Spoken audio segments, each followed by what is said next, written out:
Hello students, जय Jagannath. Welcome back to Shakuntala tutorial.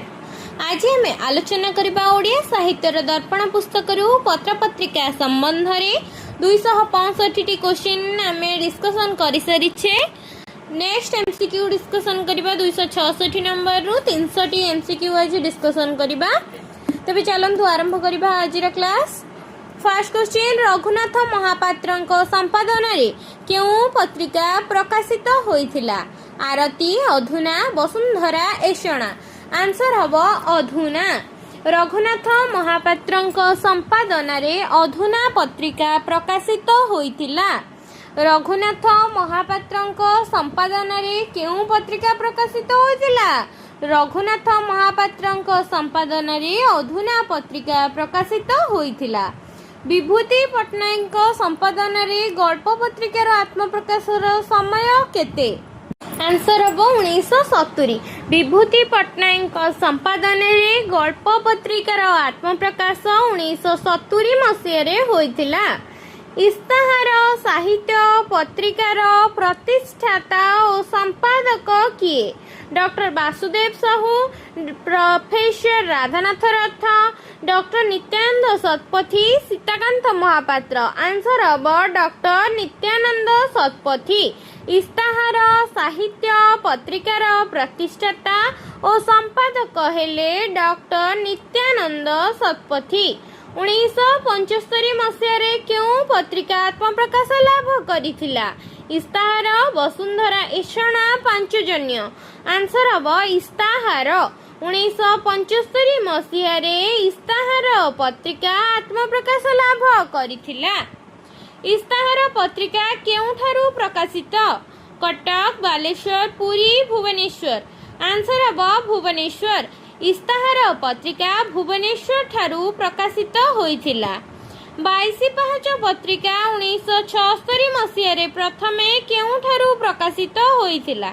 Cuttack, Puri, Brahmapur, Baleswar. Answer हब ब्रह्मपुर। 22 पाहच पत्रिका 1976 मसीह रे प्रथमे ब्रह्मपुर ठारू प्रकाशित होइथिला। प्रफुल्ल कुमार महांती केउ पत्रिकार संपादक थिले? वसुंधरा, 22 पाहच, पांचजन्य, मूल्यायन। आंसर हब 22 पाहच। प्रफुल्ल कुमार महांती 22 पाहच पत्रिकार संपादक थिले। केउठारु गल्पझर पत्रिका 1977 मसीह रे प्रकाशित होइथिला? भद्रक, जाजपुर, बालेश्वर, कटक। आंसर हब भद्रक। भद्रक ठारू गल्पझर पत्रिका 1977 मसीह रे प्रकाशित होइथिला। गल्पझर गल्प पत्रिकार प्रतिष्ठाता किए? रमाकांत जेना, सौम्यरंजन पट्टनायक, बलराम साहू, विभूति पट्टनायक। आंसर हब बलराम साहू। गल्पझर गल्प पत्रिकार प्रतिष्ठाता हेले बलराम साहू। ओडिया गवेषणा परिषदर मुखपत्र रूपे केउ पत्रिका कटक रु प्रकाशित होइथिला? पंचरंग, इस्ताहार, पंचजन्य, एषणा। आंसर हब एषणा। ओडिया गवेषणा परिषदर मुखपत्र रूपे एषणा पत्रिका कटक रु प्रकाशित होइथिला। एषणा पत्रिकार प्रकाश काल केबे? एषणा पत्रिकार प्रकाश काल केबे? 1981, 1982, 1980, 1987। Answer hub 1980। एषणा पत्रिकार प्रकाश काल 1980। पंचजन्य पत्रिका केते मसीह रे भुवनेश्वर प्रकाशित होइतिला? 1981, 1972, 1986, 1980। Answer hub 1981।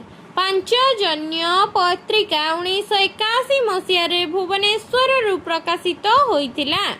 दुर्गाचरण कुंवर केउ पत्रिकार संपादक? वसुंधरा, पांचजन्य, कथा, कादम्बिनी। आंसर हब पांचजन्य। दुर्गाचरण कुंवर पांचजन्य पत्रिकार संपादक अटंती। वसुंधरा पत्रिका केते मसीह रे प्रकाशित? 1970, 1981, 1985, 1986। Answer hub 1981। वसुंधरा पत्रिका 1981 मसीह रे प्रकाशित। वसुंधरा पत्रिकार संपादक किए? डॉक्टर गोपाल चंद्र मिश्र, प्रफुल्ल कुमार जगदेव, डॉक्टर फन्नी महांती, राधा मोहन मिश्र। आंसर हम डॉक्टर गोपाल चंद्र मिश्र। वसुंधरा पत्रिकार संपादक हेले डॉक्टर गोपाल चंद्र मिश्र। भुवनेश्वर बेहेरा केउ पत्रिकार प्रथम संपादक थिले? मूल्यायन, सप्तर्षि, फल्गु, नवलिपि। आंसर हम सप्तर्षि। भुवनेश्वर बेहेरा सप्तर्षि पत्रिकार प्रथम संपादक थिले। मूल्यायन पत्रिकाटी केते मसीहारे प्रकाशित? 1975, 1979, 1981, 1984। आंसर हम 1979। मूल्यायन पत्रिकाटी 1979 मसीहारे प्रकाशित। प्रफुल्ल कुमार जगदेव केउ पत्रिकार संपादक थिले? नवलिपि, अक्षपाद, संयोग, मूल्यायन। आंसर हम मूल्यायन। प्रफुल्ल कुमार जगदेव मूल्यायन पत्रिकार संपादक थिले। यदि आपण माने पर्यंत हम चैनल को सब्सक्राइब करना जल्दी जल्दी सब्सक्राइब करनियंतु। नेक्स्ट क्वेश्चन देखिबा। गोकर्णिका पत्रिका केते मसीहारे धर्मशाला जाजपुर रु प्रकाशित होइथिला? 1982, 1984, 1987, 1980। आंसर हम 1982।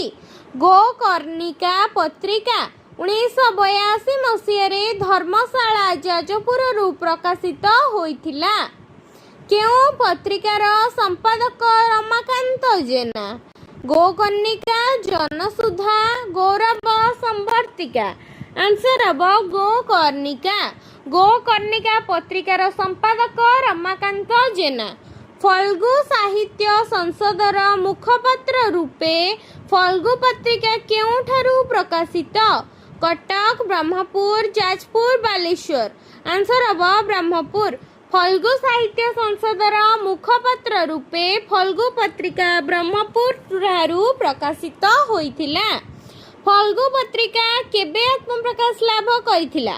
1986, 1984, 1988, 1987।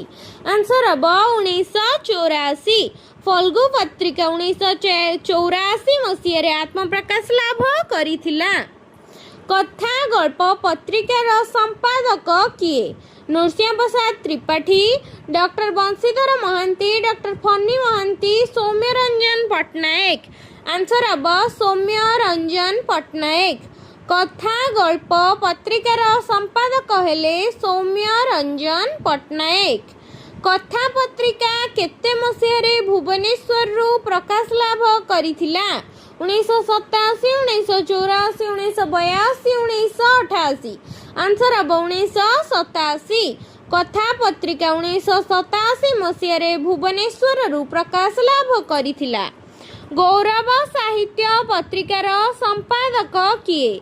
दिलीप कुमार बेउरा, रमाकांत जेना, संकर्षण दास, इति सामंत। आंसर हम संकर्षण दास। गौरव साहित्य पत्रिकार संपादक हेले संकर्षण दास। गौरव साहित्य पत्रिकार संपादक किए? संकर्षण दास। गौरव साहित्य पत्रिका केते मसीहारे ठाकुरसाही पट्टामुंडेई रु प्रकाशित? 1998, 1991, 2000, 1996। आंसर हम 1991। गौरव साहित्य पत्रिका 1991 मसीहारे ठाकुरसाही पट्टामुंडेई ठारू प्रकाशित होइथिला। दिलीप कुमार बेउरा केउ पत्रिकार संपादना करिथिले? जनसुधा, संवर्तिका, कादम्बिनी, सहयोगी। आंसर हम जनसुधा। दिलीप कुमार बेउरा जनसुधा पत्रिकार संपादक थिले। जनसुधा साहित्य पत्रिका केबे कटक ठारू प्रकाशित होइतिला? 1998 मसीहारे जनसुधा साहित्य पत्रिका कटक ठारू प्रकाशित होइतिला। सहयोगी द्विभाषी मासिक पत्रिकार संपादक किए? श्री रवींद्रनाथ दास, गोपाल चंद्र मिश्र, रजनीकांत दास, डॉक्टर वासुदेव दास। आंसर हम श्री रवींद्रनाथ दास। श्री रवींद्रनाथ दास सहयोगी द्विभाषी मासिक पत्रिकार संपादक थिले। सहयोगी साहित्य पत्रिका केबे भुवनेश्वर प्रकाश लाभ करथिला? 1997 मसीहारे सहयोगी साहित्य पत्रिका भुवनेश्वर प्रकाश लाभ करिथिला। नेक्स्ट क्वेश्चन कादम्बिनी साहित्य पत्रिका केबे भुवनेश्वर आत्मप्रकाश करथिला 1998 2004 2000 1996 आंसर हम 2000 मसीह कादम्बिनी साहित्य पत्रिका 2000 मसीह भुवनेश्वर आत्मप्रकाश लाभ करिथिला। इति सामंत केउ साहित्य पत्रिकार संपादिका अक्षपाद नवलिपि कादम्बिनी समावेश आंसर हम कादम्बिनी। इति सामंत कादम्बिनी साहित्य पत्रिकार संपादिका अटंती। प्रदीप्त कुमार बेहुरा केउ पत्रिकार संपादक लेखालेखी समावेश अक्षपाद संयोग आंसर हम लेखालेखी। प्रदीप्त कुमार बेहुरा लेखालेखी पत्रिकार संपादक अटंती। समावेश पत्रिकार संपादक किए समावेश पत्रिकार संपादक किए नृसिंह प्रसाद त्रिपाठी बंशीधर महांती जगदीश पाणी श्री प्रफुल्ल कुमार दास आंसर हम जगदीश पाणी। समावेश पत्रिकार संपादक हेले जगदीश पाणी। आज आलोचन आम 300 MCQ डिस्कसन कले। जदि भिडियोटी भल लगी थाए लाइक शेयर सब्सक्राइब निश्चिंत करेंगे एवं कमेंट माध्यम केउं टॉपिक ऊपर आलोचना चाहूँगी जणाइले मु सही ऊपर निश्चिंत आलोचना करी। Thank you.